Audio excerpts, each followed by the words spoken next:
Okay.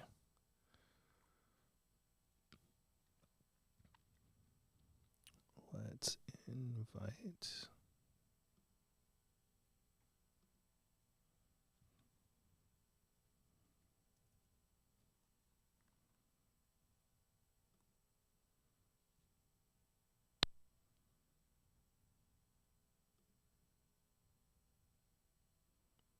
Hey, everybody.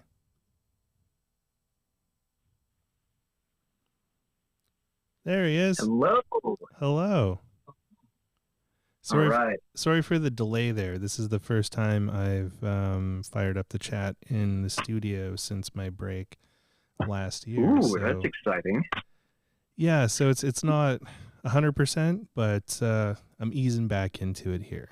But For let sure. me kick off the start music here. Right.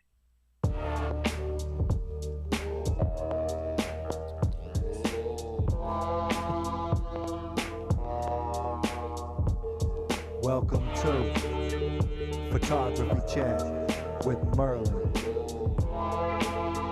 Photography Chat with Merlin.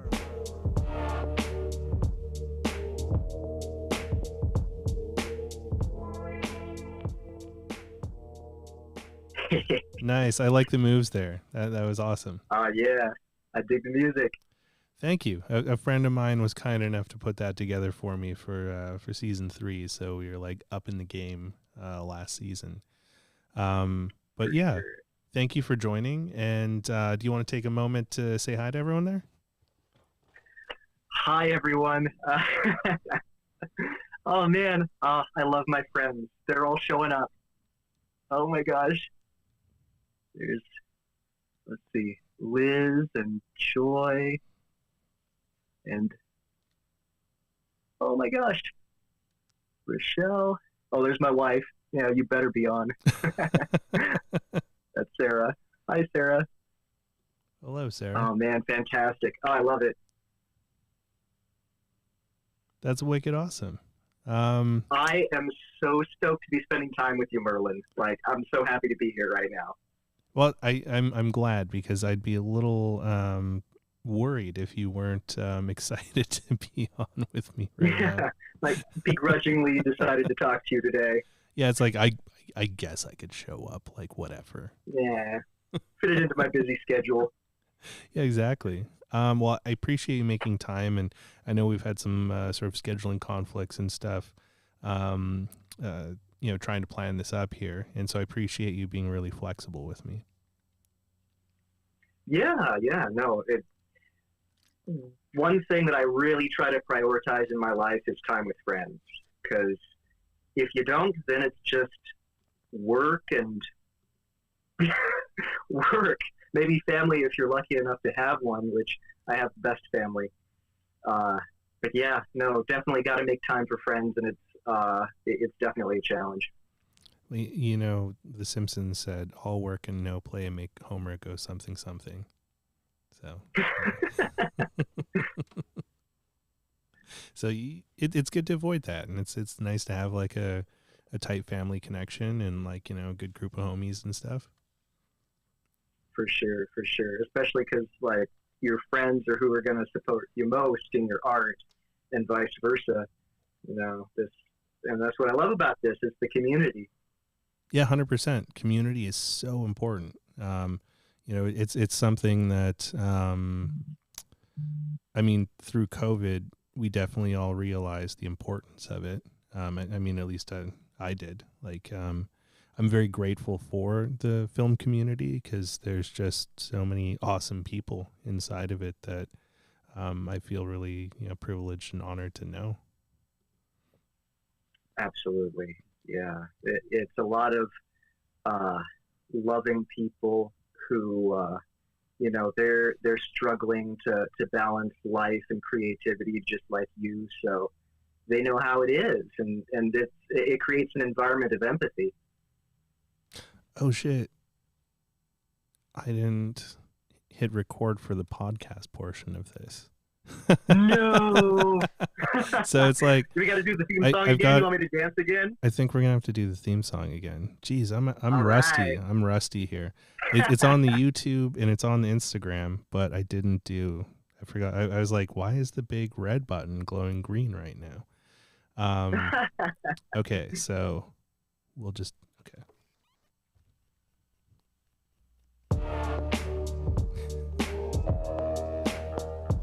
Here we go for round 2. Welcome to Photography Chat with Merlin. Photography Chat with Merlin.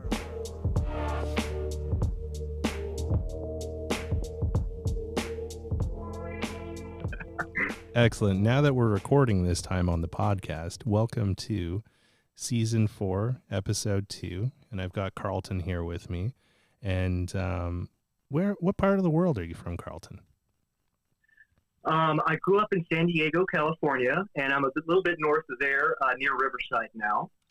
And, oh my gosh, photo man Bob Greco, the man. Hey, Bob. Okay, sorry.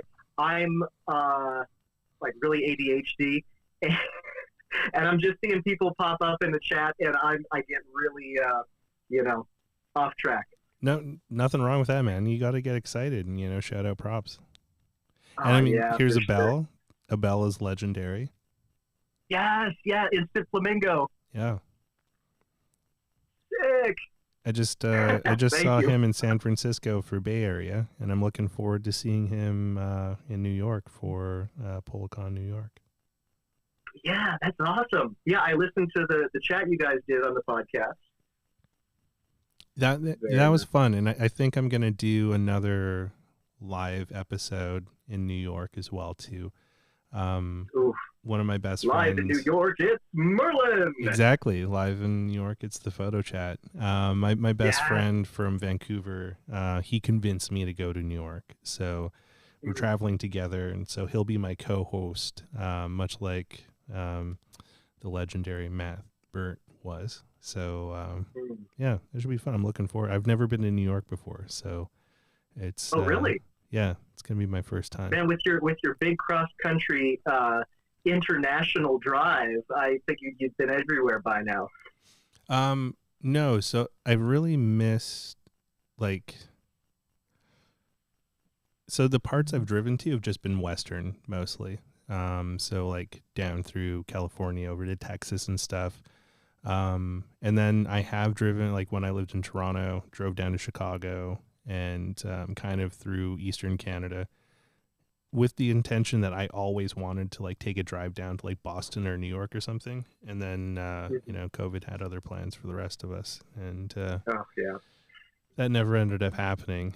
But I've like flown into Boston, flown into Miami, flown into Georgia, and that's been good enough for me for those parts of the world. I don't think I need to drive to those parts. Oh, for sure. And that one time you drove 9 hours in a day to see Ethan Moses. Yeah, so that was an interesting one because I feel terrible for this, but I wasn't familiar with Ethan until everyone was like, yo, this Camerodactyl guy wants to meet you. And I'm like, the fuck is a Camerodactyl? And they're like, it's this guy Ethan, and like, yo, you should go see him. He does this amazing work. And I took a look at him, like, wow, this is really cool. And then I drove 9 hours to meet an absolute stranger, and then go in his backyard and hang out in his garage. And I feel like that's the thing that like child protection PSAs are made of. Where it's like, don't follow strangers into like, unknown places. Not only did I follow him into an unknown place, but I drove a really long way to get there. To the middle of nowhere. Yeah, which Albuquerque, it's got some flavor. Like it's seems like a spicy place. And then driving through like Northeast Texas, oof. That's I felt uncomfortable in that part of Texas. So it's like I've mainly spent time in like Denton, Dallas, Fort Worth area and stuff. And then even on that trip, like driving through Southwest Texas, like through Marfa and Alpine and Marathon and all that stuff, didn't feel concerning at all. But then like Northeast Texas was like, that was a different animal. Northeast Texas, yeah. So like MAGA flags and all that. Oh man, right yeah, stuff. all of like, you know, Trump whatever year flags, Trump forever, thin blue line flags everywhere, lots of Jesus pieces everywhere, and I was just like, I'm glad these windows are kind of tinted so that they don't like, you know, see this brown dude trucking through their neighborhood. Yeah. Yikes. But Ethan was amazing. Like that was a highlight of the trip for sure.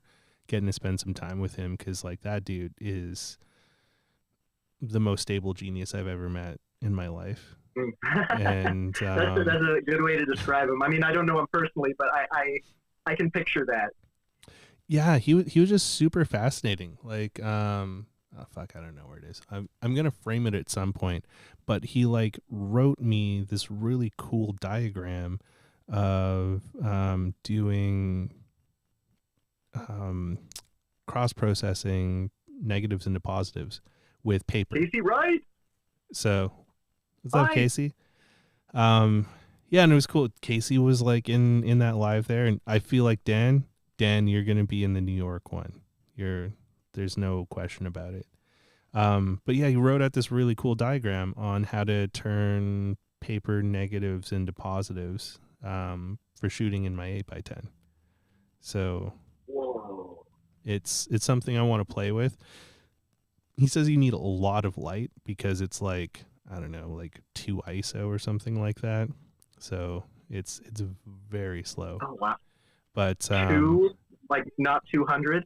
Yeah, like 2, like single digit Number ISO. 2. Yeah. Oh dear. Just point that thing at the sun. Pretty much, yeah.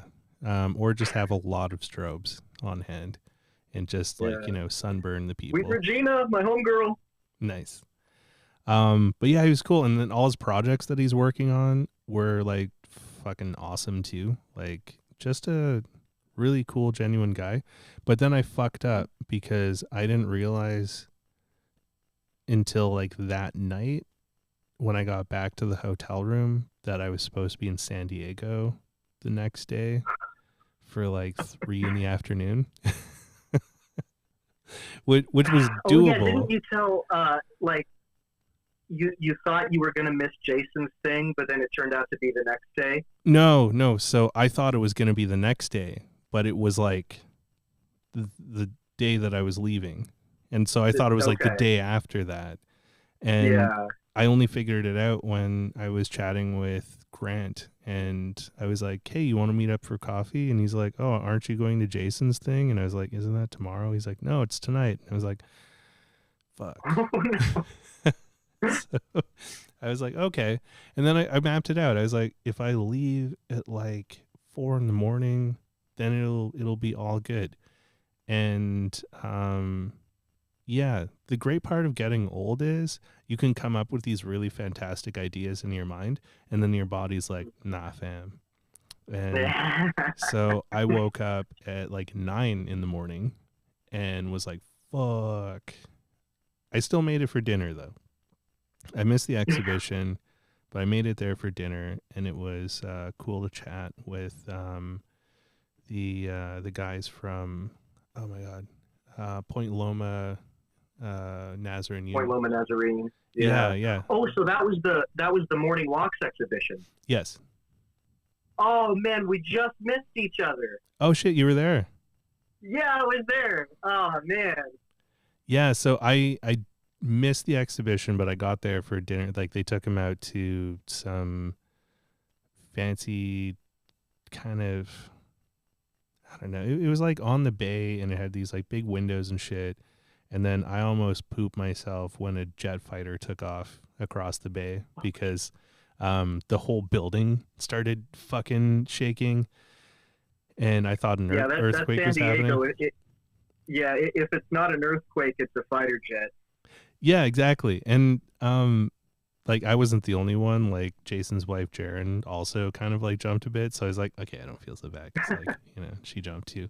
But she's real sweet. I got to talk to her a bit. She's amazing. Like both of them are amazing people. And I kind of a little bit, tiny bit was glad that I missed it though, because Grant was like, oh man, it was so busy. There's so many people. And I was like, I don't really like lots of people.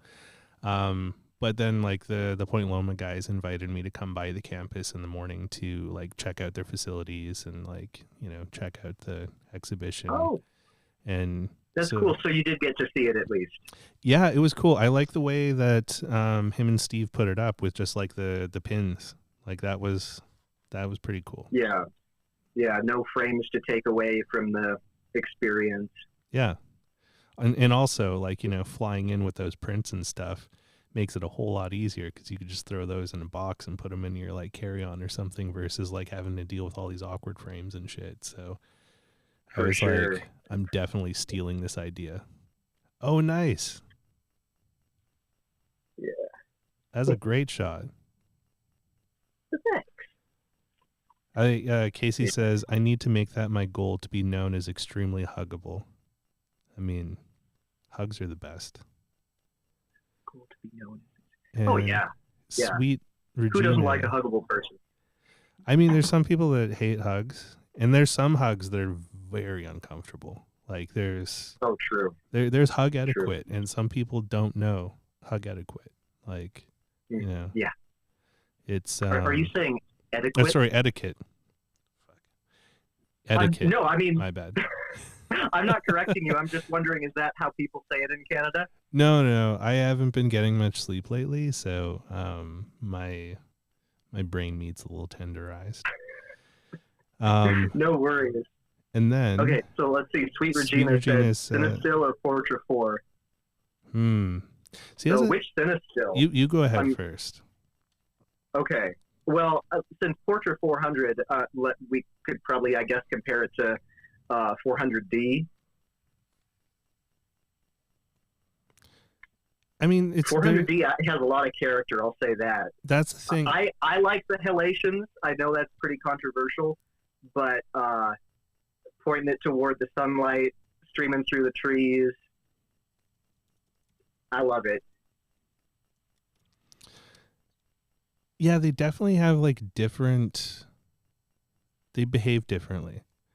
They both have their places. If I'm shooting color predominantly, though, it's going to be Portra 400. And that's because for me, it's like,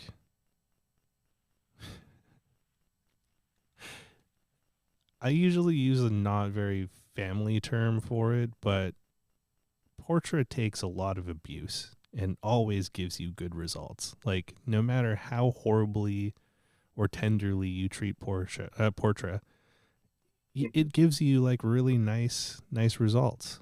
And I really like this sort of like pastel-y temperate color palette that it has, especially when I'm in like California and in Texas and in the Midwest, because like it just works really nice with that light that's down there.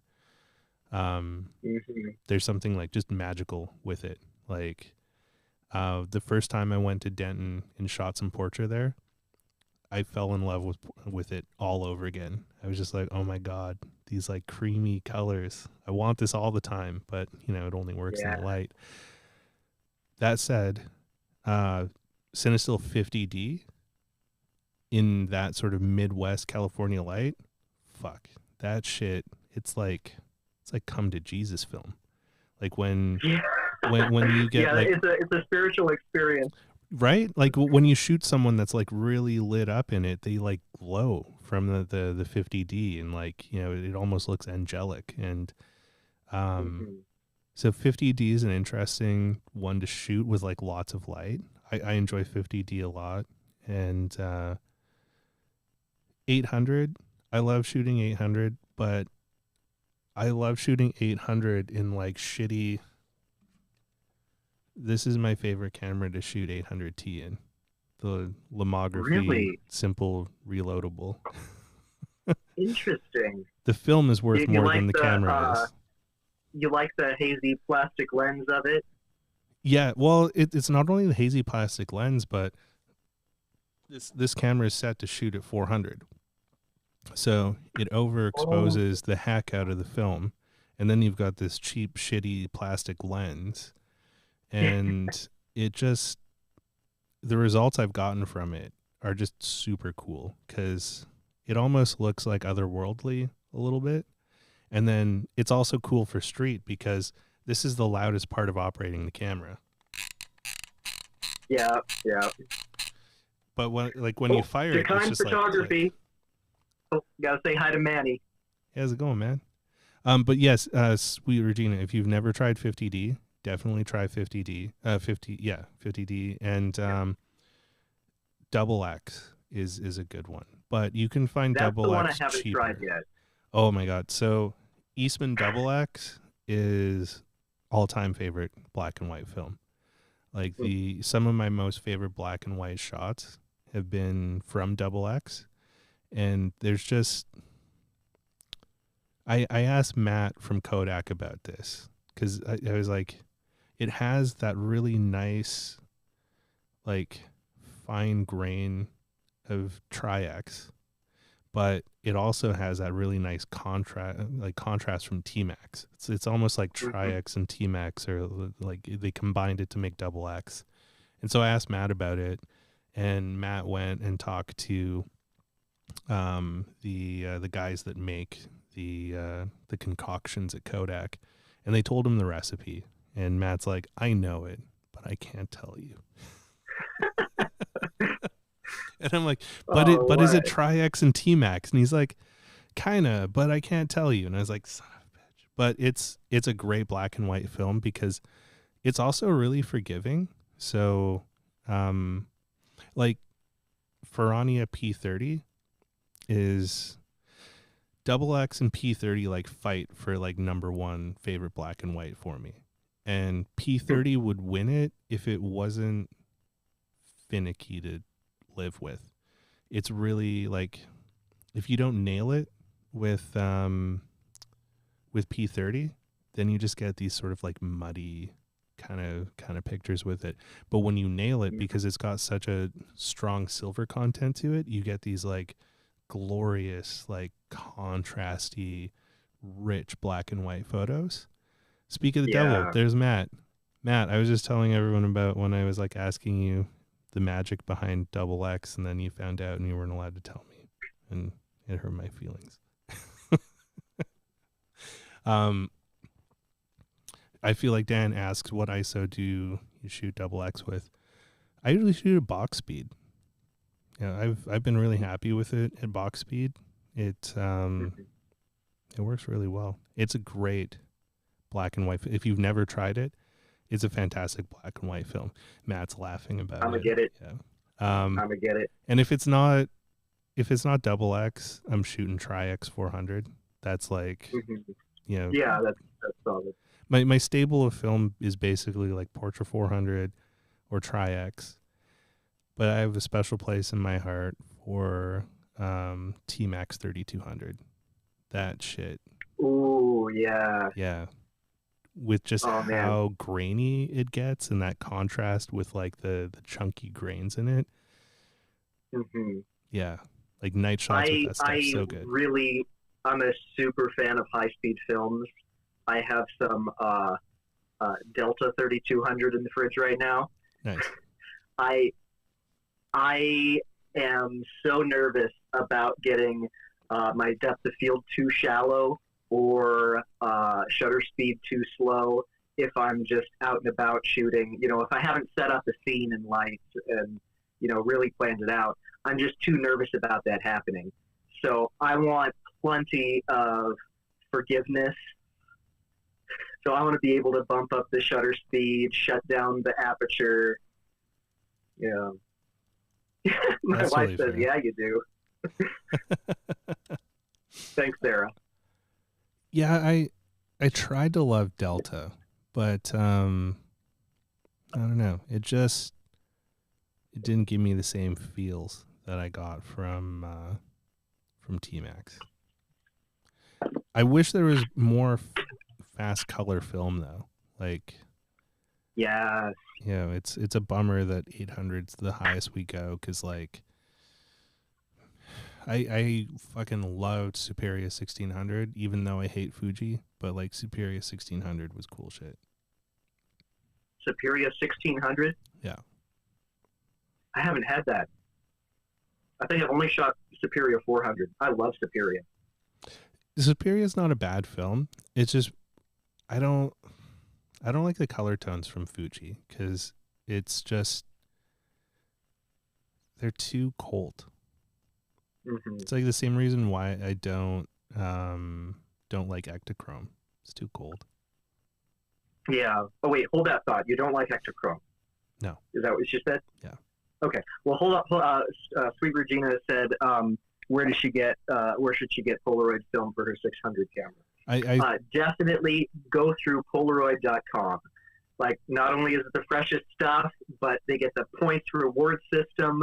I mean, I get free packs every now and then from the points stacking up. I mean, don't get it anywhere else. I mean, and plus, the more you buy, you'll save more on a 5-pack than you do on a 3-pack and a 1-pack. And then if you buy 12, you get to feel like a real baller, because you get like a case of Polaroid. Which, there's been a few times when I bought like a bunch and then they haven't like shipped it in the case, and I'm like, oh man, I feel cheated. Because I don't even know what a case looks like. Oh shit. I don't got one of them here, but it's a little cardboard box that fits 12 packs, and it says Polaroid on all the sides. And I like the cases. You gotta buy 12, huh? You gotta buy 12. But I like it because I use those cases, because I also use the old packs to like store my Polaroids, and then like if I did a specific shoot, I'll just write on the box like what that shoot was, and then just put those frames in the box, and then I use the cases to like, hold all of those little, like all the little boxes. Okay. Yeah. So like free sorting that's a system. good little organization method. Well, and so what's also like, the boxes are super handy all the time. So if you're not already doing this, when you open up a new pack of Polaroid film, keep the box, don't throw the box out, and then use the box to put the frames that you've shot into, so that they have like a nice dark place to chill out and develop. And then you could take the box and put it in your backpack or whatever, and then you don't have to worry about them getting like bent up or crushed or whatever. And that they're kind of in a dark place where they can, percolate and develop and become the best little Polaroids they can be. I actually have, my wife just bought me a new Peak Design backpack. Nice. And there's a small zipper pouch right on the top, so it's easy. Like if it stands up, it's knee high, and you just open that zipper and shove it in. And not only is it a black pouch, but it's like velvety soft inside, so it won't scratch up the frame. Sorry, I was just reading Sweet Regina's comment. She's like, you said even though I hate Fuji. I feel the sentiment. I'm not sure I quite agree anymore, but I definitely have some animosity toward Fuji. Well, so Sweet Regina, since I'm guessing you're new here, it's pretty well known that I have like a deep hatred towards Fuji, because they killed pack film. I can't forgive them for that. Was like, you'll make me cry. That was like a crime against the photography community. And then they killed Superior, and yeah, it's like Fuji just like hates business or something. I don't know. I'm sorry. Wait, they discontinued Superior? Oh no, sorry, Superior 1600. The Superior 400 is still there. And then they tried to kill. Oh man, that's too bad. I wanted to try it now. Well, I'm sure I can get it old somewhere. Well, you can get it old, but you're gonna pay through the ass for it. Like, people are charging ridiculous amounts. Yeah, we don't have this hobby because we like our money. Yeah, so We just don't like big bank accounts. We're against all that stuff. You know, uh, crush the oligarchy, down with the patriarchy. We don't like the money. so at Policon Bay Area, a bunch of us were outside for some reason, and the bouncer was like, "Yo, what are y'all guys doing here?" And I don't know why, because I know why, because I was like pretty drunk. We were at I can't remember. It was like an Irish bar or something.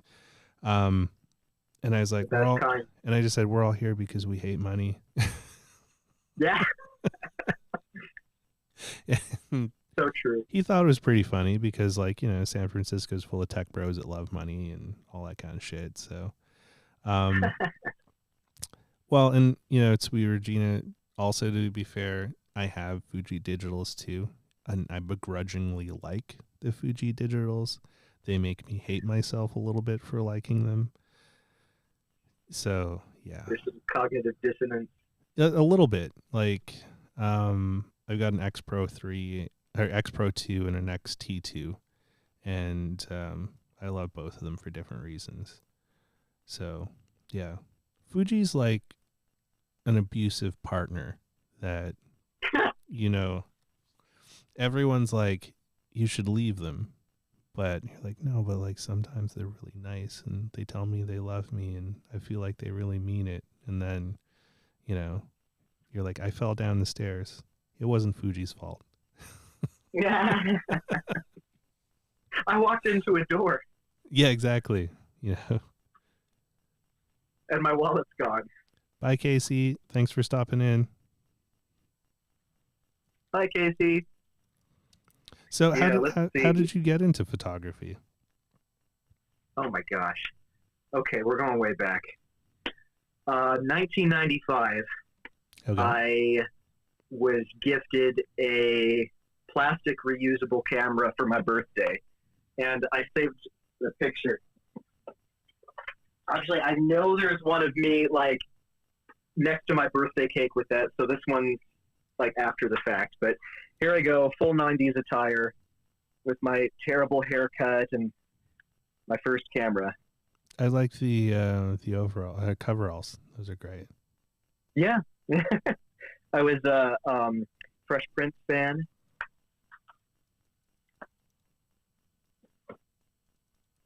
That's awesome. Yeah, lots of bad fashion choices back then. Dude, I did all sorts of questionable fashion shit back then too. Sweet Regina asks another question: developing tent or old school bag? What's your personal preference? Old school bag.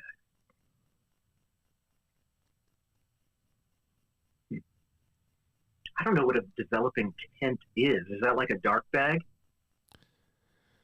I think it's like there are these like big tents you can actually go inside of, like a fishing tent.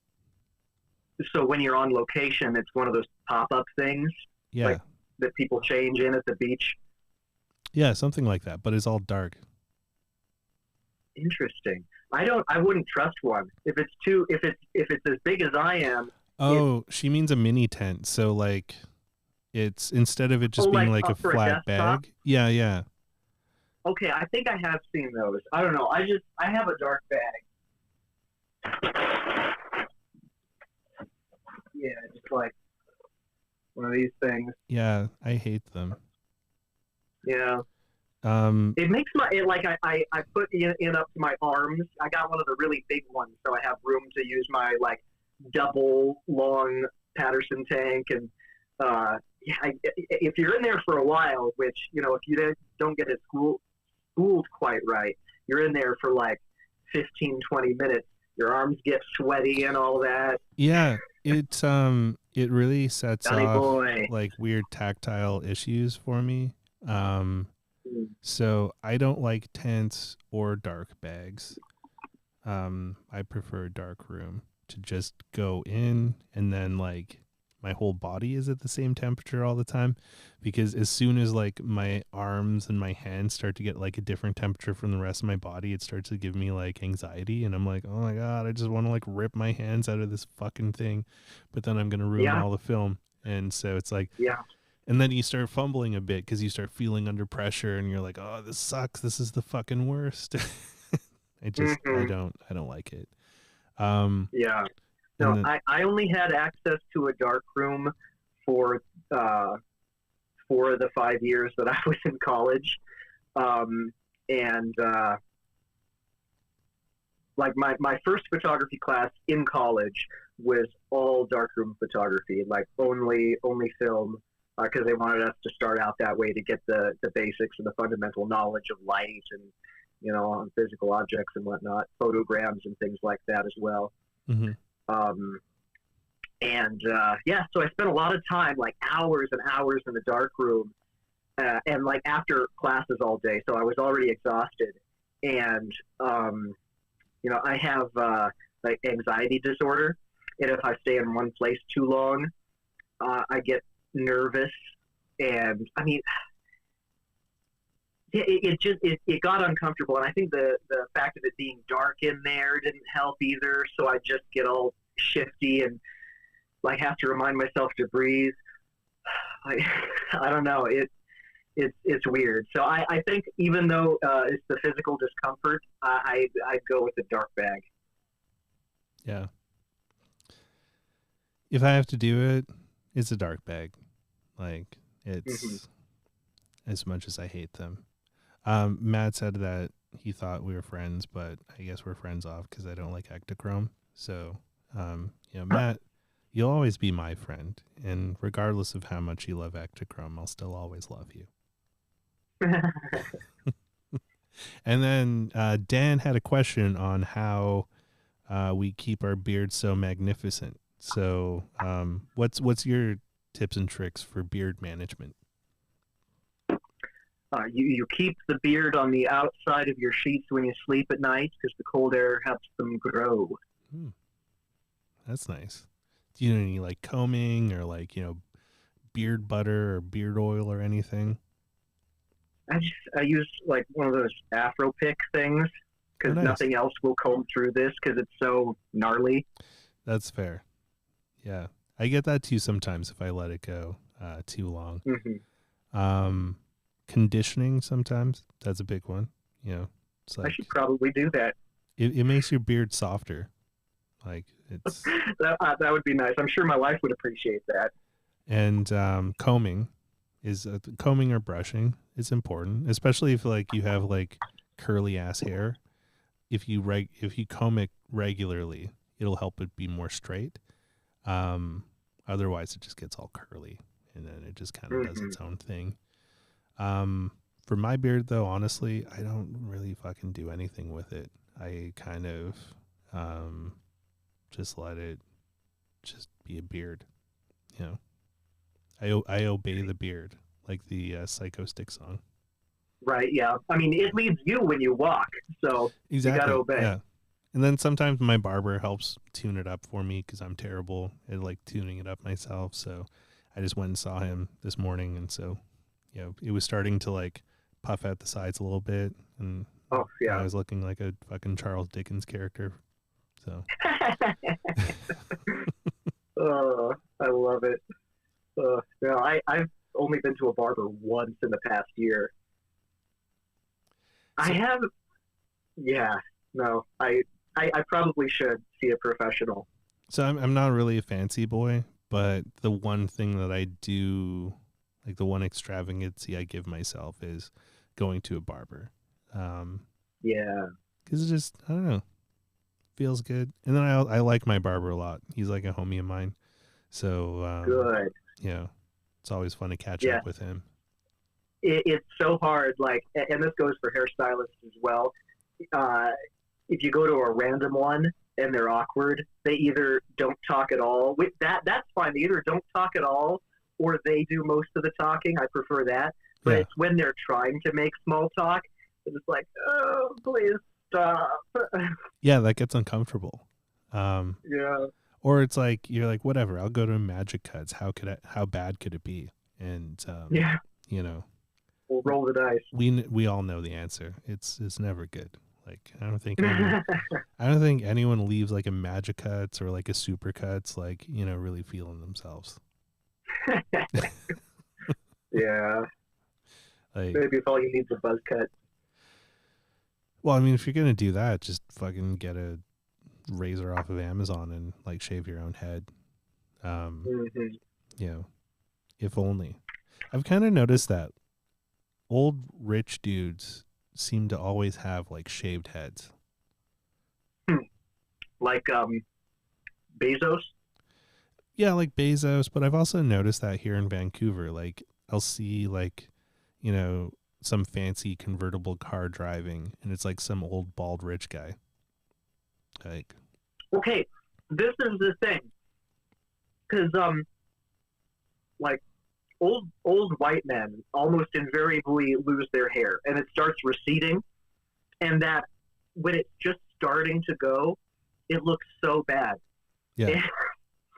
And my dad never fixed this his whole life. He just let it go, and it looked like the monk tonsure, you know, around the sides. Like the And Friar I'm Tuck. just like, yeah. And like, why would you let this happen to yourself?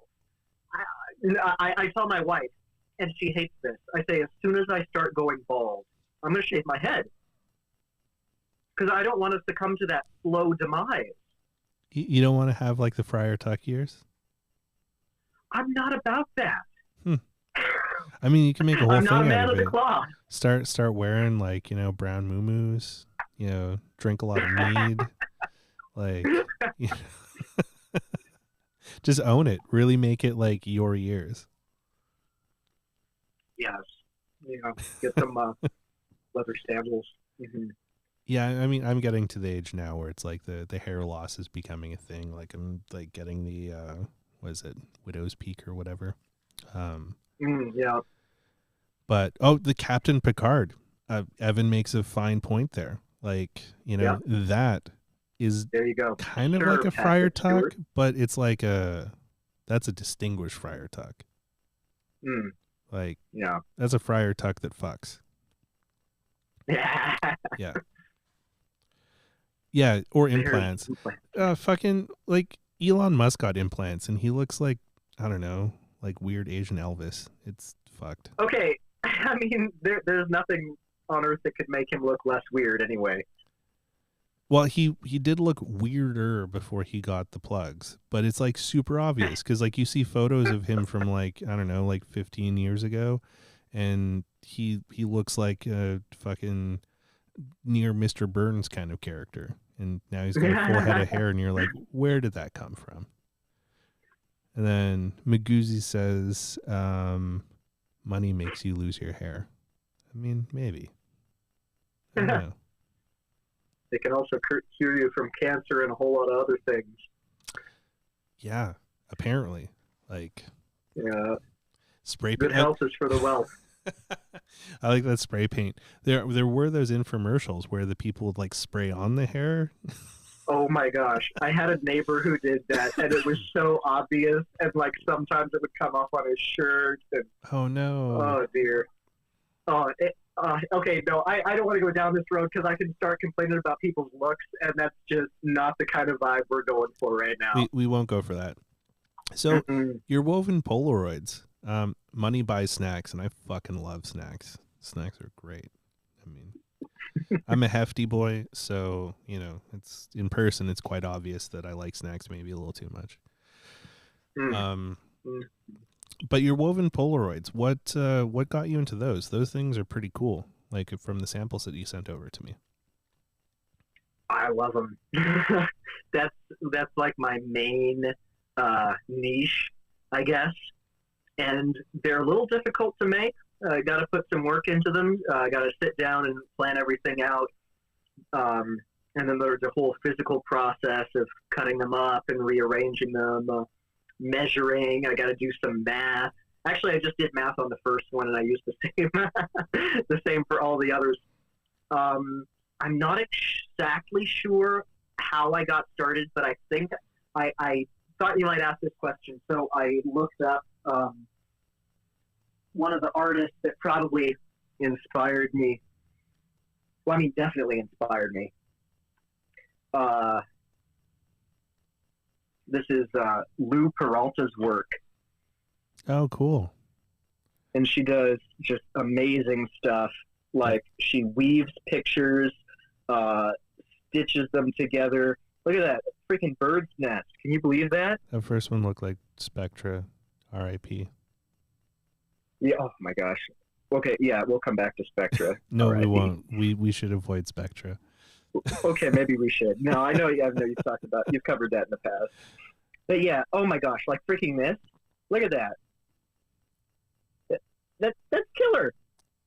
I'm sorry for anyone listening to this on the podcast. The thread ones are cool. Great images. The thread ones are cool because Into the Polaroid, Brett, he does those, and those are fantastic. Yes. Oh my gosh, that's right. But yeah, no, this is incredible, and this is of course way more complex than anything I would attempt doing. I probably could if I put my mind to it, but there goes the ADHD again, and if a project is too big, I will just never start. I do. I have the same problem. I have like a freaking million projects I've started that just whatever. They all die on the vine. Yeah.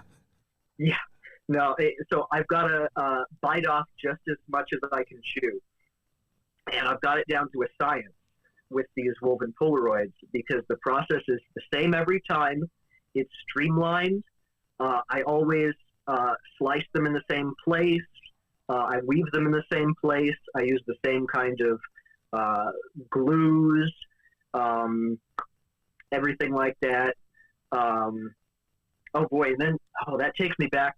Oh gosh, I'm thinking backwards now because what even allowed me to do these, because before Polaroids were sacred objects to me and I couldn't cut them or do anything, burn them, color them, whatever. Because each one, I mean, for one thing, cost a lot more than roll film or, But then Crowflies, Barbara, got me onto her method and what allows her to draw on her Polaroids and tear the frames off and things like that. What's her method behind that? Oh, what's Barbara's method?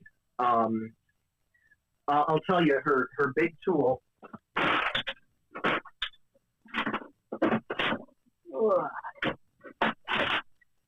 And I went and got one immediately as soon as she took me under her wing. Pun intended. Crowflies. Hey, Pearl, what's up? Oh, nice. Those are freaking awesome. And the new version is really cool, too. Yeah. I've heard mixed reviews. For anyone listening, this is the Impossible Project Polaroid Lab. And I've heard mixed results. Oh, it lights up there. That's awesome. It lights up, and then it also lets you know what your frames are. Right now, I have no film in here, so there's no frames. See, I have that too, but I have to write them in each time.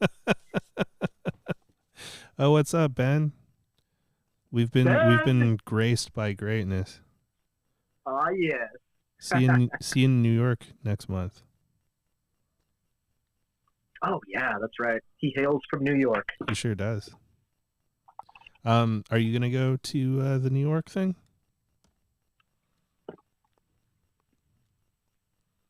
I definitely want to make it out to a Policon. I haven't been able to since working with my son on, he's going through ABA therapy and things like that. And he takes a lot of extra care because he's autistic. So I don't get to travel much. I think now we're at a point in his lessons where he's a little bit easier because usually he takes 2 full-time parents watching him constantly to take care of him. But I think now we're at a point where maybe I can leave him with Sarah for a weekend.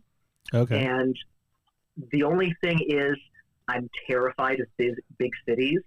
So going to literally the biggest city in the U.S. for my first Policon is a bit much for me. So maybe I'll try Denton or NorCal next time the Bay Area Policon next time. You should do Den 100%. Mm-hmm. Yeah. Den's fucking amazing. Like we'll see what New York is like. But Bay Area is really cool. I like Bay Area a lot. But Denton's the OG. So like my wife says maybe. I mean, thanks, Sarah. Depending on how much time you have too, it's not a terrible drive from where you're at in Southern California. And you get to see some really cool shit because you're gonna you'll drive past Cabazon, so you can go fucking take some pictures of the dinosaurs. Yeah. Past I heard Joshua you talk about Tree. that. Yeah, dude, that was like that was my favorite shit. The dinosaurs in Cabazon, like that blew my freaking mind. Was it the wizard? Yeah, the wizard and Pee-wee Herman's Big Adventure. Yeah. Yeah. So the wizard was in the Brontosaurus and Pee-wee was in the T-Rex. The T-Rex, yeah. Yeah. And then you could drive through Marfa and shit, so you could get your very own photo of the Marfa Prada store before it allegedly gets torn down. That's the thing. Okay, I mean, it might be cliche, but I think I might have to do it. But what really caught my attention was when you were talking about the Marfa lights. Dude, the Marfa lights, they were like, next time I go to see the Marfa lights, I'm not going to be high. Oh, no, you got to be high. No, because I would have been more interested in staying longer and observing them because, well, I mean, yeah. It just got weird because I was like, you're watching the Marfa lights and then it's extremely dark other than these lights in the field. Like, that's it. And it just sounded like there was shit rustling everywhere around us. So. Oh, that gets freaky. Yeah, which, being a little high, I was like, are we about to get murdered or something? Like, could this be animals? Or there's a bunch of cars that were parked there, but no people around. So I'm like, is there just people lurking in the woods and they're just they come to murder people that come to watch the Marfa lights? Or those were the ones that came to watch it and they got abducted before you got there. That could be it. And the rustling was the aliens doing butt stuff with them. I don't know. The probe. Exactly. We were just hearing random probing. Marfa was cool. Yeah. UFO conspiracies for breakfast. That is my thing. I mean, that could be a really funny themed brothel. UFO conspiracies. I think that could do well in Roswell. Oh yeah. Anyone out there that wants to start a brothel in Roswell, you're very welcome to take that idea and run with it. Yeah, that's alien themed brothel. So does that mean it's butt stuff only? Well, that's their specialty, but any kind of probing, really. Yeah. Yeah, that could be their taglines. It's if you got holes, we can probe them. Oh. I refuse to believe that this is the first time you've thought about this. This is the first time I've thought about this. Yeah. Oh, that's a bit of genius right there. But these weird ideas come very easily to me. So I was meeting with this curator recently who was talking to me about maybe doing an exhibition, and I can't remember how we got we were talking about OnlyFans, and then we were talking about possible content, and she mentioned something about, or they mentioned something about they've got hair on their legs, and I was like, well, you could probably fucking do really well with putting honey on them. And then the honey idea turned into, you should dress up as Pooh Bear doing the honey thing. like you yourself? Yeah, they would dress up as Pooh Bear and be putting the honey on their legs and being oh bother. I mean, I would pay to see you dress up as Pooh Bear and put honey on your legs. You know, I've thought about that because I'm not like classically handsome, but there are people out there that would probably pay to see me do weird things. Mm-hmm. The thing with that is, Mm-hmm. though, I don't know if I ever want to meet those people. Right. No, I mean, you got to get your stripper name, so you only use that online. I mean,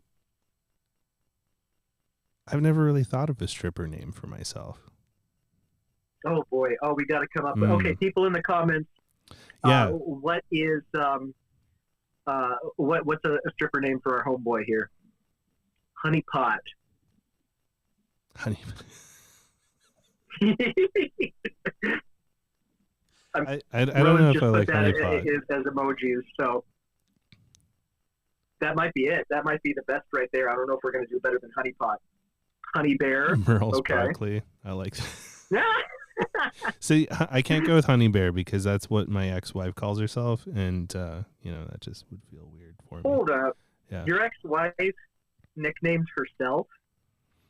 Well, one of her partners did, and so it just like stuck, and Oh, yeah. Wait. Okay, so one of her partners nicknamed her that, and then did she use that nickname for herself with you? No. With like that this happened after we split up. Oh, okay. Yeah. I'm just looking for reasons to diss on your ex-wife, but there's no hate there. It's good. Yeah, she's sticky gold 200.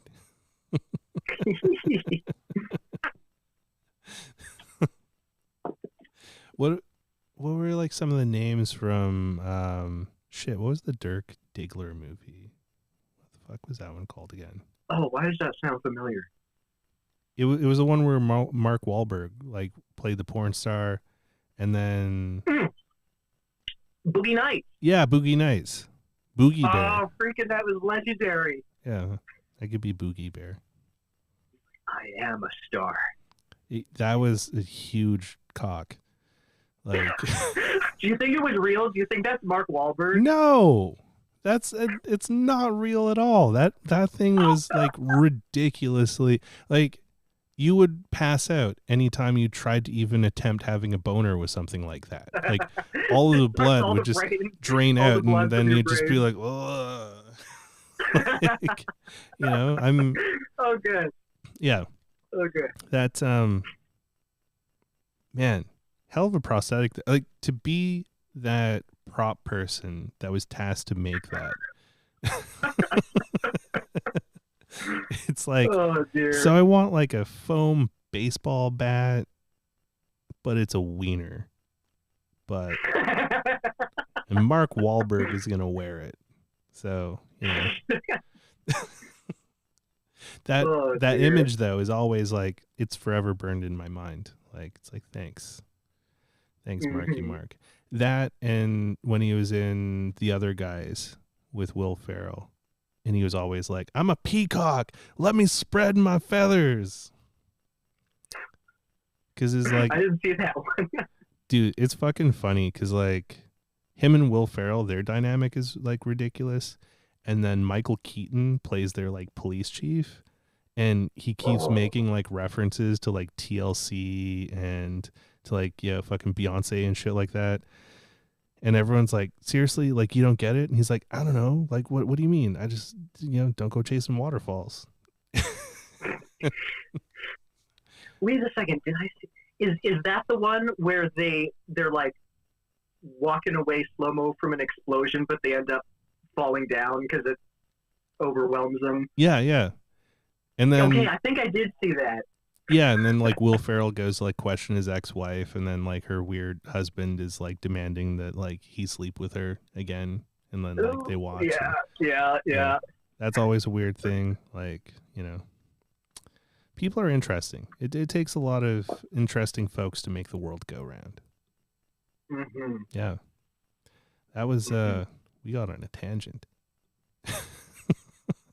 Yeah, where were we? Oh, one thing I did want to talk about today was photo books. What do you want to talk about photo books? I'm a collector of all my friends' work.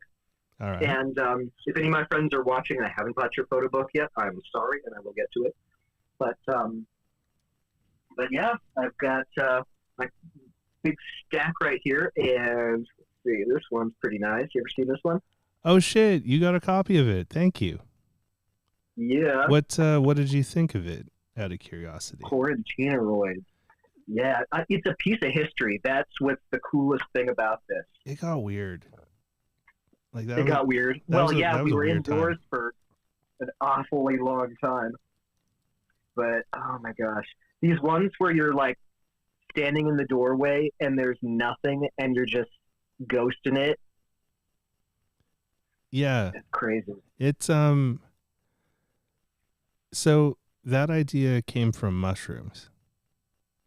No way. Yeah. I was like trying to play with lighting and shit, because right before COVID happened, I had just started doing studio shooting. I'd been apprehensive to like shoot with people in studios, and like specifically with models, for like the longest time, just because like, you know, guy with camera shit and like, you know, that kind of stuff. Like, was just apprehensive to like, you know, expose myself to any possible like weirdness. But then a friend of mine who's a model in Toronto, Raywin, she was very insistent that I start trying to shoot, because she was like, she's like, the style that you have for all of your other photography, she's like, I think would lend well to studio. So she kind of bullied me into shooting in the studio. And I fucking fell in love with it. I was like, this is the best shit. And I had all the stuff planned, and we need those kind of friends. we need friends to push us and get us to do things we wouldn't otherwise do. Yeah. So bless her for that. Yeah, well, she opened up a whole new world for me. And I had all these great ideas, and then I was super stoked because like 2019 was a really shitty year, and I had all these high hopes for 2020. And oh, honey, went to PolaCon Bay Area 1 March 2020, and it was fucking amazing, even though it was like a little weird because like some of us were like there being like, is it irresponsible that we're here, given like the talk of like all this stuff going on in the world? And but we were like, maybe this is the last time we'll all be able to like do something like this in a really long time, which ironically turned out to be true. So when I came back from PolaCon 1, Bay Area 1, I immediately had to go into 14-day isolation, because they're like, you came from another country and there's this COVID thing going on. And I'm like, what the fuck? And they're like, you just have to go home. I was like, okay, cool. And then 2 days into being at home, the province of Ontario put down the first lockdown, like full stay-at-home order. Like, and it was only supposed to be 2 weeks, and then it ended up not being 2 weeks. It's like 4 or 5 months. It sucked really bad. Did you get furloughed? Furloughed? Oh, no. Job? So, I work in tech, and so like my job still, if anything, my job went like, I got like tenfold busier. It sucked because they're like, oh, you're stuck at home and you can't escape, so we can just make you do more work. And I was like, I hate all of this. Great. But because I was like on isolation from the trip, I couldn't go get groceries when I got back. So my friend Jay brought me some groceries. My wife there. Hey. So my friend Jay brought me some groceries on day 2. And then he was like, well, it was a long bike ride out here, because he came from the West End and I lived on the East End. So like he biked like probably an hour or so to just bring me some like shit. And so he's like, yeah, he's a great dude. I really appreciate him. He's on the grams as Jumble Face Photo. He does really cool wheat pastes and stuff. But yeah, he was like, I don't really want to go back. He's like, you want to do like mushrooms? He's like, we could like safely distance on your porch. I was like, I mean, fuck, I'm not going anywhere. So sure. And so brewed up some mushroom tea, and we were just sitting there. Interesting. Yeah. So I usually do it in tea because if I eat it, every time I eat it, I instantly remember why I'm not supposed to eat it, because it makes me like fiercely nauseous. And so Oh, really? I always forget that. Like, I'll be at a party and someone's like, hey, you want some shrooms? And like, hand me a bag. I'll be okay. And just like shovel a bunch in my mouth. And then like 10 I guess minutes I'll later. be here for another 8 hours. Yeah. And then I'm like, oh no, I ate them. You're not supposed to do that, Merlin. So just next party you're at, ask if they have a teapot. Exactly.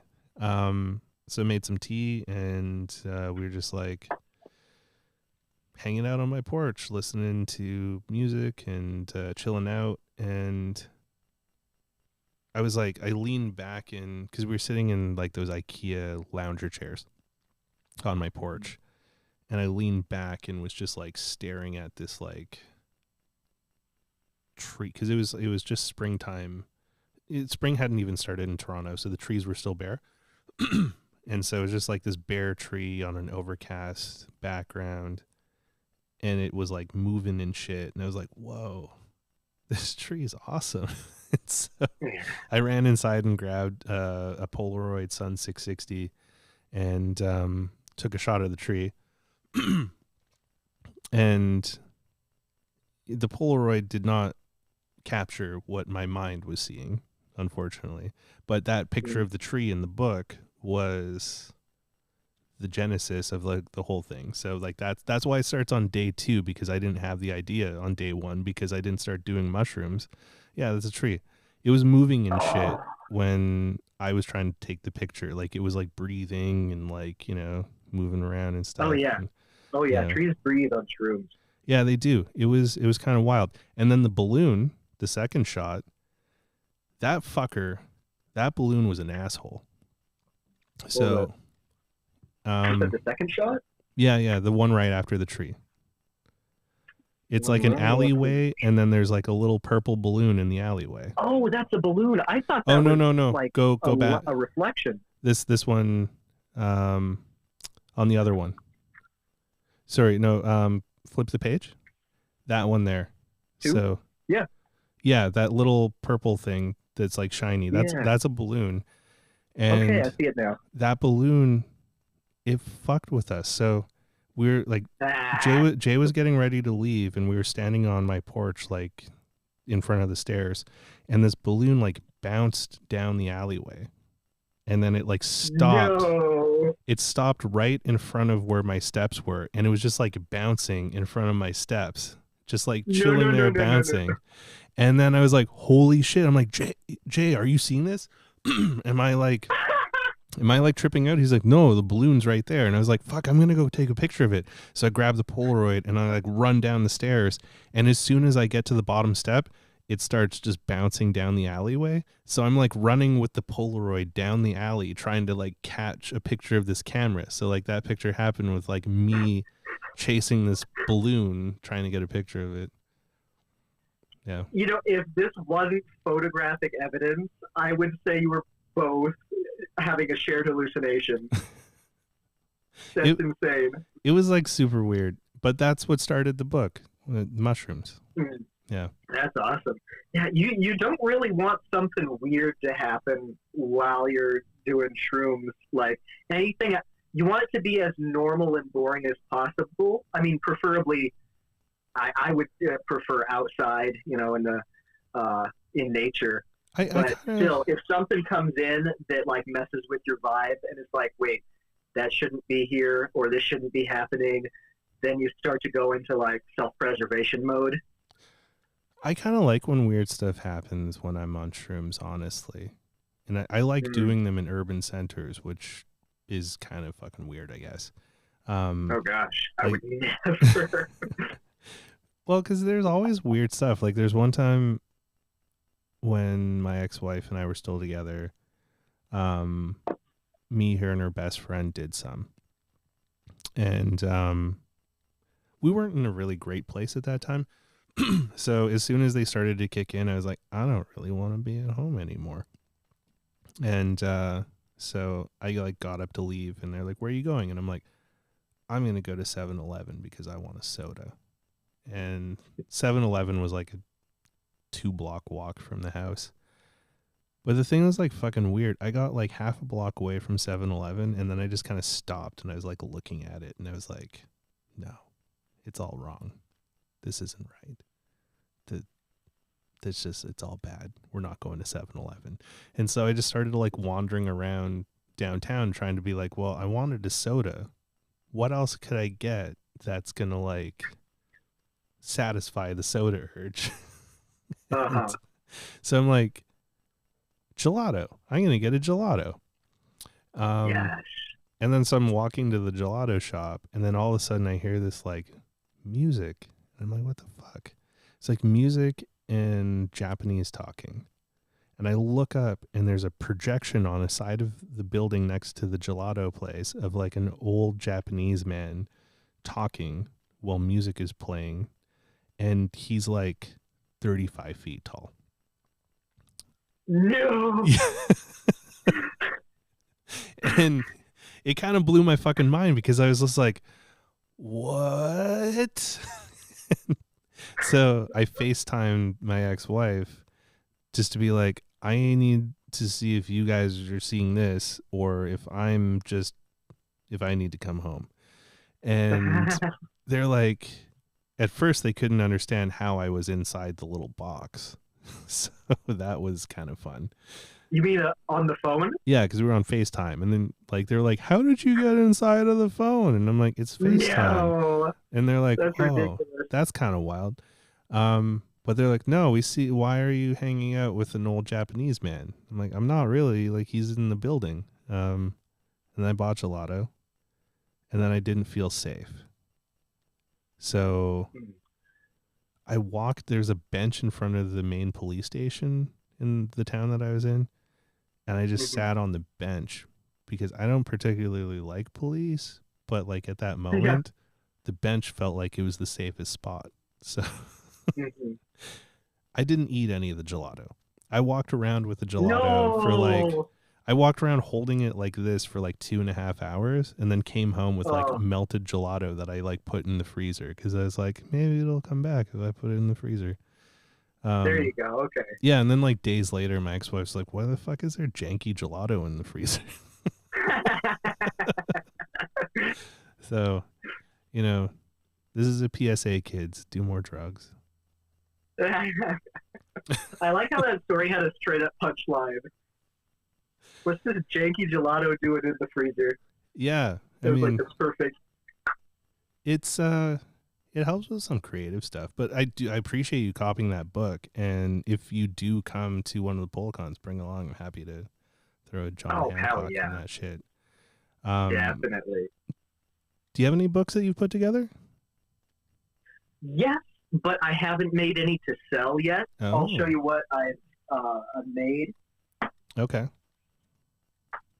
Let's see. This was in college when I had my first. No, this would be my second digital photography class. So these are digital images, and I've got this crazy panoramic that goes all the way around to the opposite side of the book. Keeps going. So there's just a bunch of me. That's cool. So I this is before the days when you could do just like a panoramic stitching in Photoshop. You had to do everything manually. And I mean, there were like plugins and independent programs that could do stuff like that. But anyway, yeah. So it took a lot of work. That's why it was like my major project of the year. And I was doing Alice in Wonderland stuff with my sister Victoria. Dude, that's so cool. Yeah. Let's see. Oh, a light painting blew my mind when I realized that was a thing. I'm like, oh my gosh, I'm going to do this on everything. I've never fucked with light painting. Oh, dude, you have a 1-Step Plus, right? I do. And I have a Now Plus as well. I like the Now a lot Oh, more. there you go. Yeah, yeah. I think they I mean, you could do it in manual, but I think they actually have a light painting setting, right? Yeah, on both of them, there's a light painting setting. The only big difference between the One Step Plus and the Now Plus is that the fuck your photos up switch no longer Yeah, exists the lens. on that one. Yeah. So many frames destroyed by Oh, this. yeah. For Yeah, I the definitely didn't learn the first time. for those that are listening later on the audio, the switch we're talking about on the Polaroid One Step Plus is on the very top of it. There's a switch that changes from portrait to landscape mode, and it flicks a little lens inside. And if you don't have it in the right one, then you end up with a blurry frame, and you waste like whatever, $1 or something. But the Now Plus, which replaced the One Step Plus, is a autofocus, even though there's only 2 lenses that it's flipping between, but it does it for you, so you don't have to remember and fuck shit up. I am so bad with judging distance. Like, I love the portrait lens most of all. It makes crisp and beautiful, but I'm like, how far is a meter? I don't know, like I try to use my arm or something, but it's never perfect. I'm terrible with distance too, which makes it hard, like for using rangefinder cameras and like doing like zone focus with them and stuff. It's like, nah, I can't do that. It's like, what are you, superhuman or something? I cannot. Okay, so more digital shenanigans. Oh, that's cool. Yeah. And also to throw it out there, digital always has a place, so no film snobbery. I'm not about that. Yeah, whatever. You know. Yeah, especially if I have like a professional gig where I absolutely have to get the shot, so I have to be seeing, immediately what's going on. Well, yeah, not only that, but like when I'm shooting with like a model in the studio and stuff like that, I want to see what's up, but they also want a lot more shots than I'm gonna spend on film. Like, film's fucking expensive right now. So. Oh yeah. And then I fell in love with studio lighting. Nice. Yeah. Do you have it? So do you have a studio out there? Or? Yeah. Well, it's my home studio. I have a backdrop, like 1, 2, 3, 4, 5 different backdrops with different themes, and now I got a new job, so I'm finally able to afford my first Flashpoint. Oh, nice. So that's the Adorama brand for quality studio lighting, and I'm absolutely loving it so far. Before, I was just at the mercy of whoever's friends own a studio, like my buddy Manny, Decline Photography, or Virgil Miller Photography. Shout out to him. But yeah, oh man, this thing is beautiful, and it works like a dream. Sometimes you just got to save up and then throw money at something, and yeah, it opens up so many possibilities. You know what I mean? Mm-hmm. Like, I'll never say everybody who knows anything about photography will know you don't need to have a lot of gear or anything fancy to make great images. But I tell you, possibilities just start opening up when you actually have access to the tools. And if Absolutely. you don't have the money, like, that's no problem. Like, try to reach out into the community and make friends. Like, hey, could I practice with you and your lighting kit? Maybe we can, help each other out that way. And that's how I've been doing it for like 15 years. I've just been, hanging out with other people, like-minded creatives, and you're like, let's make stuff. And I've been practicing on their equipment for decades. Well, and there's lots of affordable options too there if you go down the used route. Like Alien Bees are a good start. You can find those like hella cheap. That's what I learned on in college. Yeah, so it's like that's what I shoot with for the most part. Is I've got a bunch of B800s, and they're like fucking workhorses. Like a single B800 in a beauty dish will get you very far. Like, you know, Mhm. that's pretty much all you need. And depending on what your used markets are like, you should be able to find that for like, I don't know, anywhere from like 100 or so up to like 300. Like Oh, that's the even aliens better than bees. it used to be. Oh, the last time I was like I bought one recently, and like just the flash was like $180, and Oh, because a lot of people are like ditching the alien bees to jump into like pro photo and like the Godox stuff and those things. Pro photo is a beaut, but Yeah. that's way out of my price range. Oh, it's hellaciously expensive. Like, Oh, um, yeah. and then a friend, like the guy that shares my studio with me sometimes, he's jumped down into this Amaran stuff, which is like constant light, and Oh, yeah, yeah. yeah, and that stuff sounds pretty like looks interesting. He's done some really cool results with that, with the constant light. Bob the Blob Man Tan. Hello, how you doing? That's rad. So what has been like? What's your favorite stuff that you like to shoot with? And Oh, are like, we being gear bros now?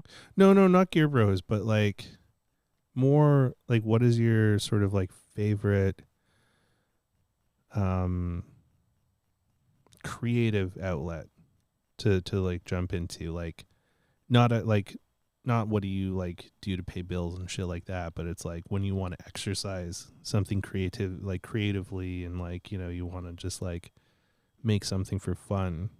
What's something that you kind of like lean to more often than not? Oh, yeah. Well, first of all, it's less that I start with something that I want to create and just the urge to create. And I don't know. How does it start?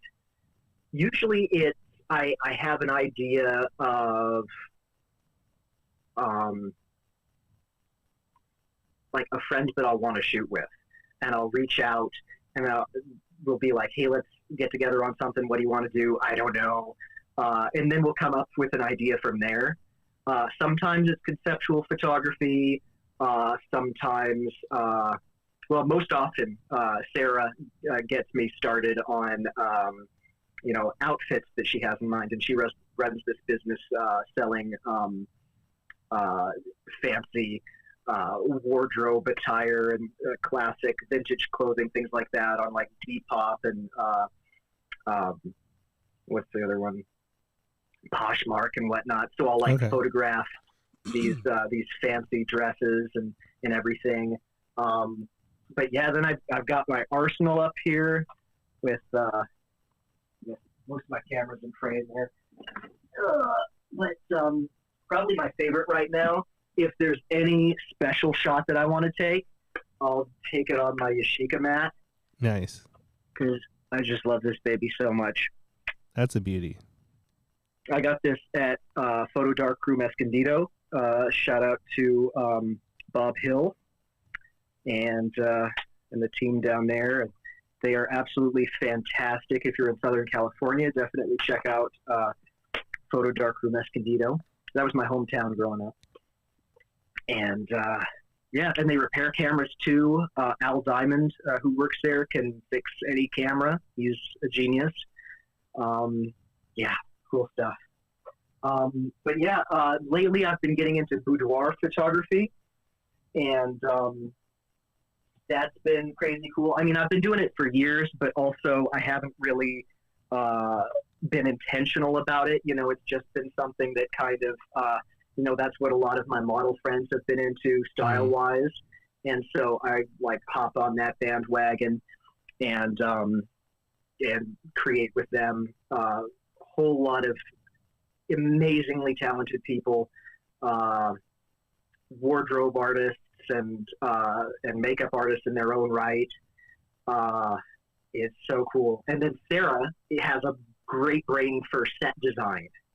So she'll do like she'll go to antique shops and find a 4-foot tall bird cage, a flower swing, which we just set up a few weeks ago for a photo shoot. That was crazy. Oh yeah, thanks, Sarah. She says, shout out to the Petrichorus. That's my boudoir account. The.Petrichorus. And let's see. Oh man, she even bought a rusted bed frame. Just came home one day, like, hi honey, we have a bed frame that you're gonna set up in the yard. And I'm like, okay, what can we do with this? That's really cool. Yeah, so it's a huge team effort, and I've just been exploring the possibilities there because a lot of cool people, a lot of really talented people. That's awesome, man. Oh, wait, did we? I don't know. I'm thinking of the things we didn't talk about, and I remembered why this was important.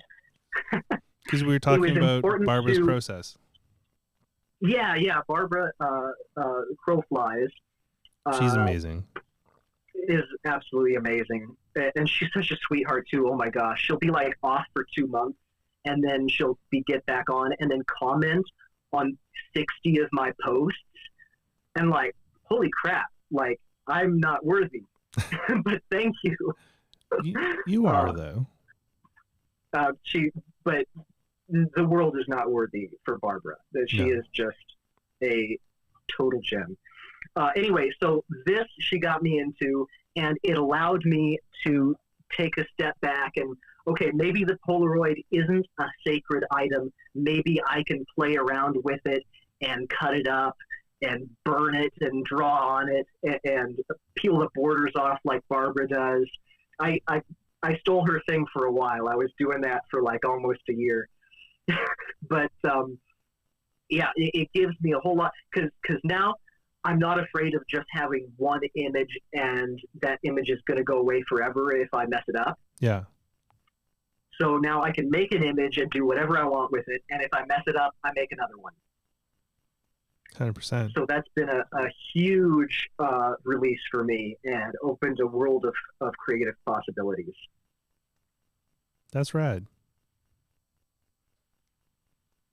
Well, thank you for sharing that, man. Yeah, I have more photo books. When are you going to make some public photo books? I don't know. When are we going to buy some? Maybe I should start like a fundraiser or something. I don't know. What I want to do is I want to like actually publish a bunch and like stock up on them and sell them that way. Because I don't like the idea of like blurb where it just, they print it then and there. In the publishing world, it's like called print on demand. I worked for Barnes & Noble for 5 years. Mm-hmm. I mean, a lot of small-time authors and such go with that route because it's just it's easy, but then, like, I don't know, you don't have any control over it, and you don't know what the final product is going to look like if they messed one up, and I don't know, sketches me out. But anyway, oh, why don't I show you I did a quarantine book too. Nice. So these are the quarantine Polaroids. And that's my wife, Sarah, and a beautiful Spectra image on the front. Rest in peace. Yeah. R.I.P. Spectra. And this is from Saal Digital, Saal, and they make amazing books. Like, this is incredible. It's got this, like, nice wood finish, and the front is actually, like, half an inch thick acrylic. Wow. Look at that. And so the image is on the inside of that, so it's like set back like it's an image behind an actual glass frame. Like, that's the look that it gives. Crazy cool. That's pretty wild. And then it lays flat. Yeah. And so, yeah, more Spectra images. Sarah. And there's a lot of Sarah in this. I'm kind of obsessed. I don't know why. I mean, it's a good thing to be obsessed about the person you love, right? Right. And oh my gosh, this is my friend in Italy. I don't know if she wants her real name put out there, but Leannon is her handle. Okay. Absolutely incredible Gothic artist and model. And there's Dee. She lives here in SoCal. She's fantastic. Let's see. Oh, there's my son. Shout out to Dorian. Nice. Oh my gosh, my friend Tyler. He's an incredible carny, circus acrobat, whatever. He can do anything, fold into any shape. Go. Got Desiree. Oh yeah, Lomachrome purple. Shout out to Lomachrome. Lomachrome is so fun. I love the purple. Oh yeah. And Metropolis is fun for shooting in the city. Oh, I haven't tried that, but yeah, it does look like it'd get really good for like cityscapes. Yeah, it's got a lot of mood to it. Yeah. Oh yeah, my friend Marie, another acrobat, doing aerial silks. Oh, this is probably the two best shots I ever got on Lomachrome. Very cool.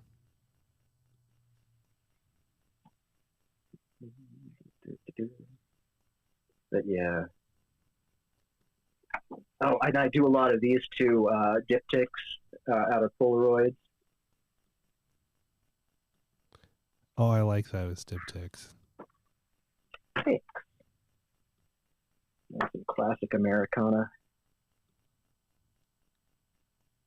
Why don't you have a Coke? Yeah. Yep. So that's my stuff. I like it, man. Yeah. Let's see. I got a photo book here from Matthew Klopp, Polaroid artist. This one's called Painted Skies, and it's Polaroids of every sunset that has caught his eye. Yeah, highly recommend looking up Matthew Klopp. That looks gorgeous. Yeah. Let's see. My friend Ashley Kaplan, Kaplan Photography, is absolutely fantastic. This zine, let me see. I don't know if there's ones I can share on Instagram. Oh. Well, I think she, on like the live, it doesn't really. I don't think. Oh yeah, well there you go. Yeah. Oh, those are gorgeous. Absolutely fantastic work. And so these are all double exposures that she's done. She's fed a roll that she's taken flower portraits on through the camera, and then done the self portraits. Oh, those are so cool. Oh yeah, she's super talented. Like, she's one of the people that, like, I don't know, she doesn't need any kind of fancy this or that. She can just jump into a scene and make the most breathtaking images you can imagine. Like, absolutely insane working with her. I've got here another quarantine Polaroid zine. This one's a film collage artist. Have you seen her work? No, that's beautiful. Oh my gosh, she's fantastic. She does these massive Polaroid mosaics and collages. Oh, so she's definitely using the printer for those, eh? Oh yeah. But look at that. Look at, like, that's cool. It's so cerebral. But yeah, she was a big inspiration for like some of my Polaroid collages. Holy shit, it's Weedy Weedoff. I haven't seen him since Policon 3. Weedy. Yeah. He's one of Armando's homies from Den Texas. Oh, right on. Yeah. You should try to go to Den this year. I think you'd really. I really want to go to Den. Mm-hmm. Yeah, it's a magical place. Mm-hmm. Let's see. More shout outs. My friend Brandy Fox. Absolutely amazing. Probably one of my favorite Polaroid artists of all time. And she has these great images where Dirty Rollers or something made these ghosted lines. And they'll be like weird on different pictures and like different shapes, like look like lightning or I don't think and, it's Dirty Rollers, because I get that sometimes, just randomly on different packs. why do I never get that? Really?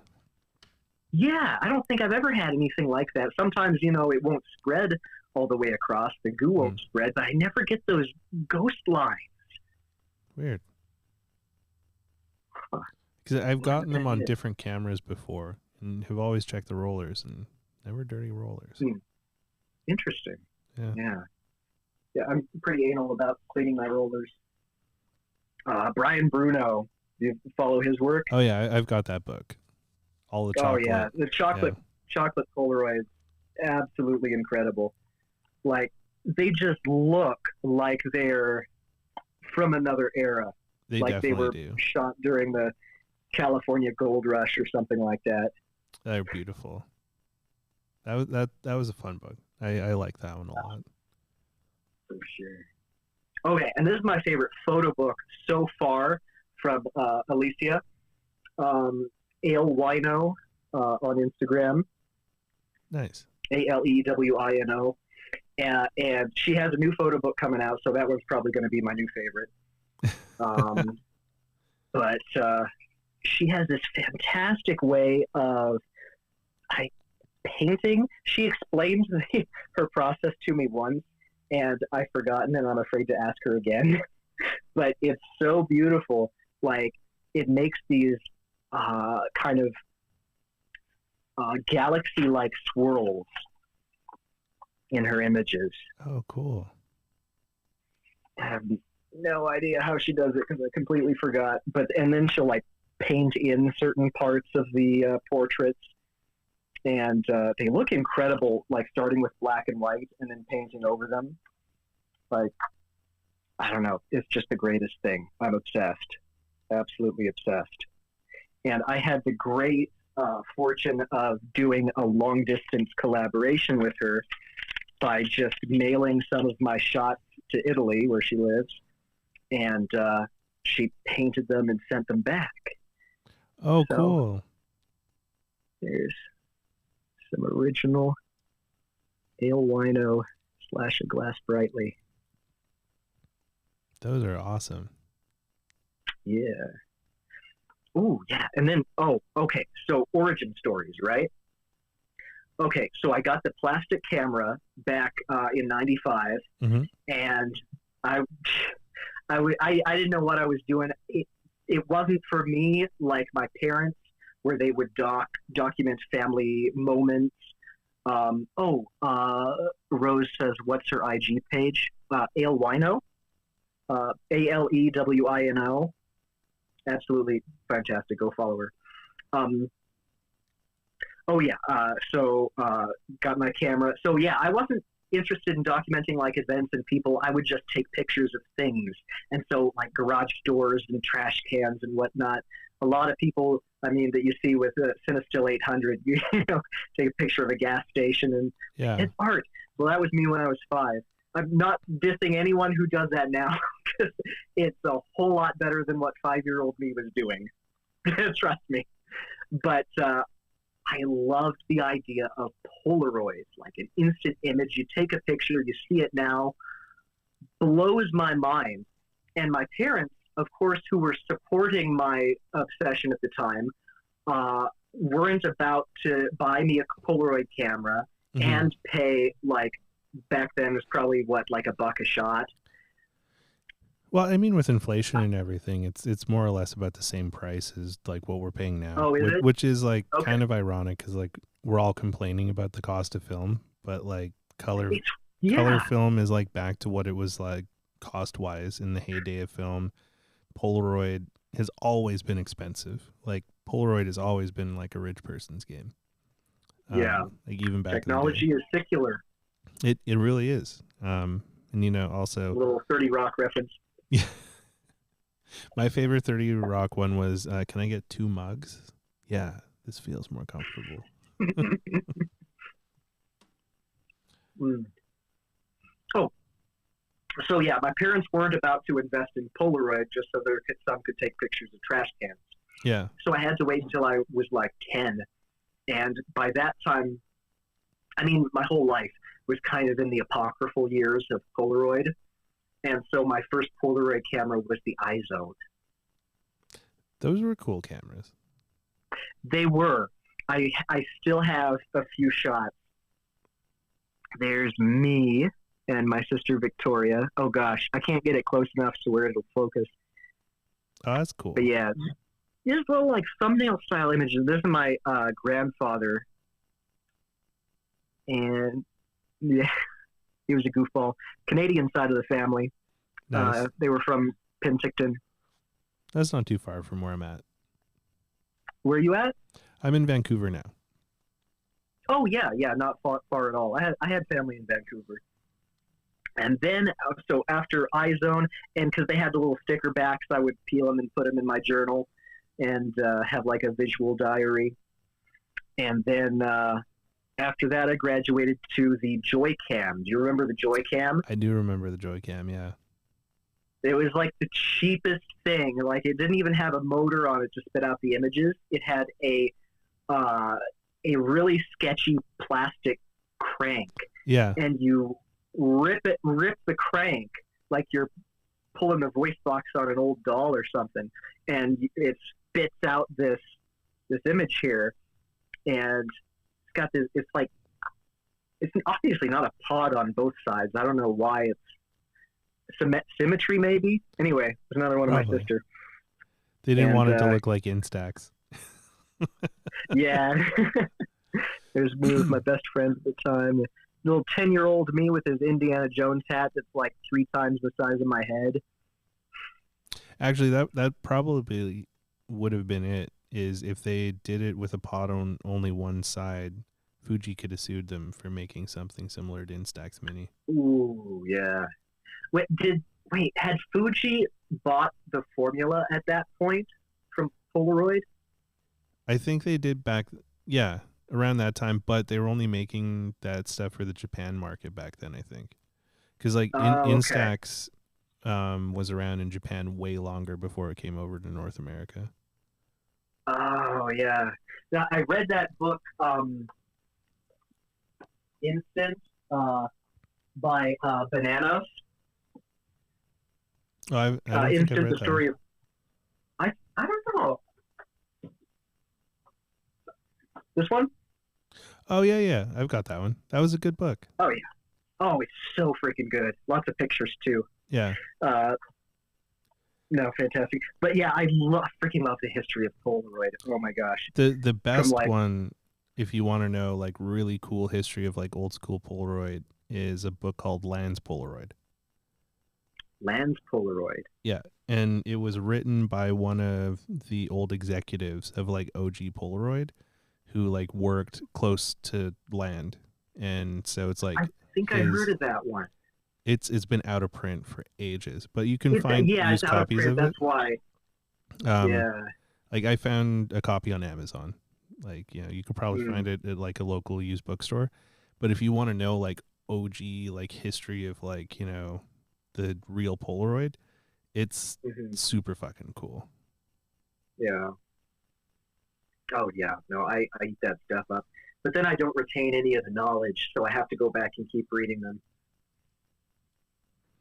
Yeah. Max Sparkplug. Mario. What's up, Doc? Yes, Mario. Yeah, I listened to the chat with you guys. That's one of my favorite episodes. Yeah, I enjoyed talking with Mario. He's a cool cat, and I'm looking forward to seeing him in New York. Photo loose. Greetings from Redlands. Also, like his new big cameras are fucking awesome.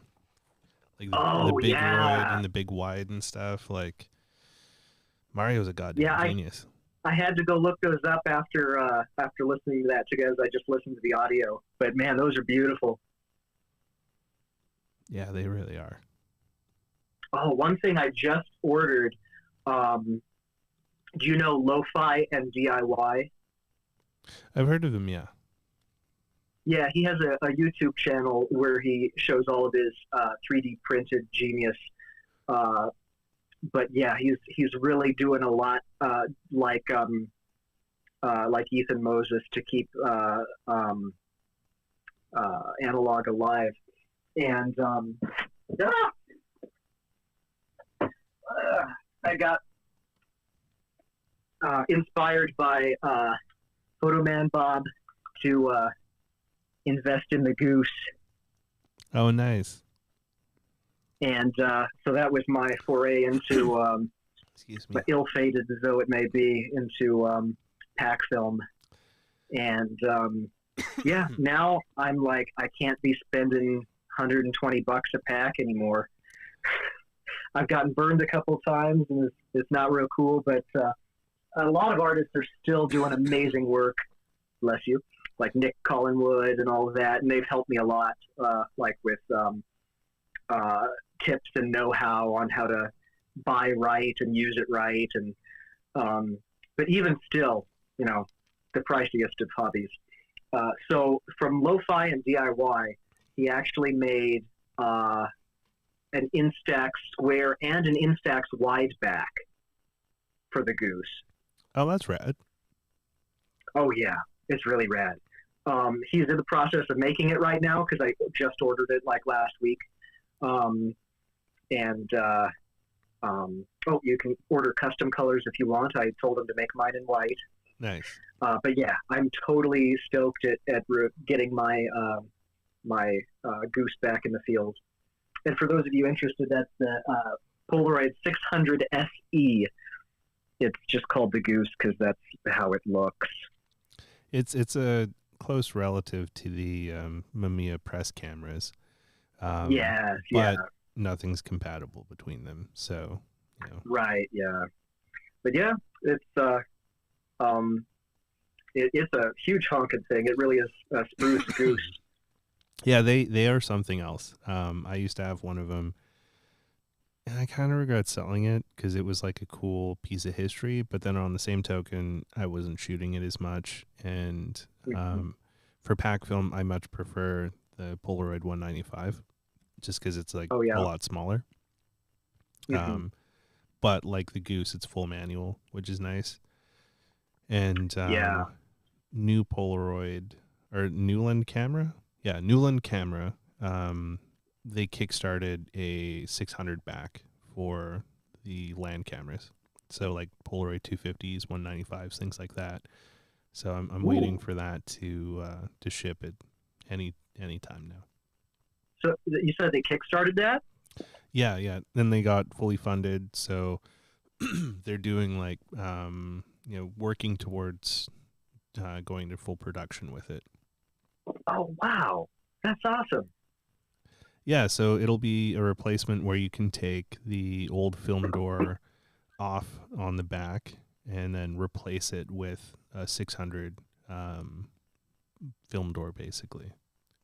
Mm-hmm. Yeah, that's amazing.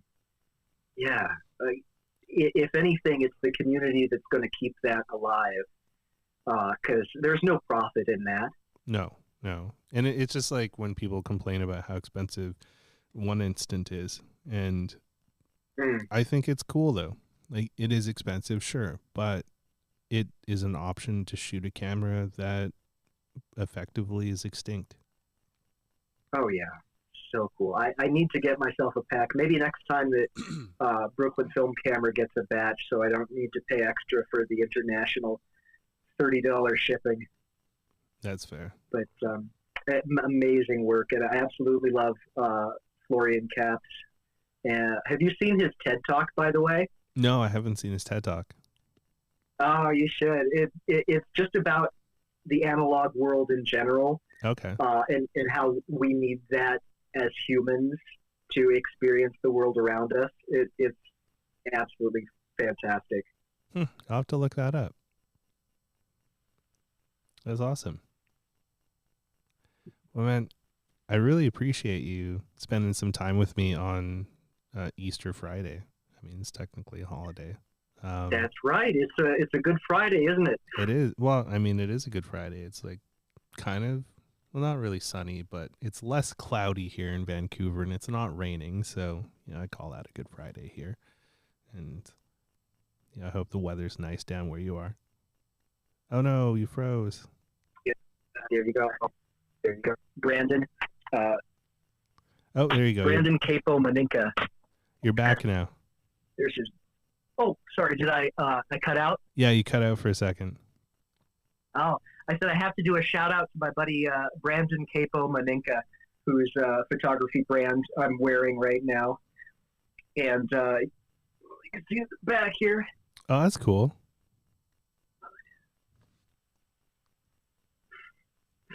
But yeah, he is an amazing artist, a huge inspiration. He was actually our wedding photographer back in the day, and since then he's made it big in the photography world, doing shoots in Hollywood and for musical artists, and it's absolutely incredible the quality of work that he does. And he's an analog head just like us. So there's that camaraderie there. Look him up. Capo 1981 is his handle. Capo 1981. KAIPO. I'll look that up. Awesome, man. Well, I look forward to seeing you in person one of these days soon. Policon, hopefully. And thanks again for hanging out with me today, and for everyone coming to hang out. It's always nice. I apologize for like the inconsistency of the chats lately. I've just been kind of like taking some time for myself, and it's not that I hate the chats and hate talking with everyone. It's just, you got to watch out for yourself at some point. So, they'll be coming back a little bit, but probably not like every week like I was doing before. That was just getting a little a lot. Oh shoot. Sorry about that fucking scam caller is calling me. Sarah corrected me. It's Capo 81. Okay. Good to know. Yeah. No, but I know you've been on a hiatus for a while, but so glad that you focus on your well-being, and don't push yourself too hard. But we really appreciate you as someone who brings the community together. You're a cornerstone for us, and we love what you do. I appreciate that, man. That's really kind of you. Well, stay safe out there, guys, and I'm gonna have Mr. Mocha walk us out, and I'll see you on the next chat, maybe in a week or so. Here we go. And happy Easters out there. I hope you all have a fantastic Easters.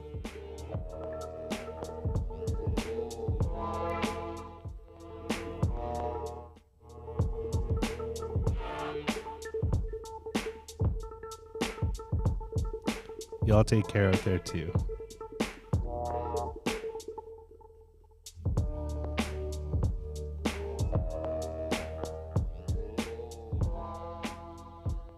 All right, y'all. Have a great weekend.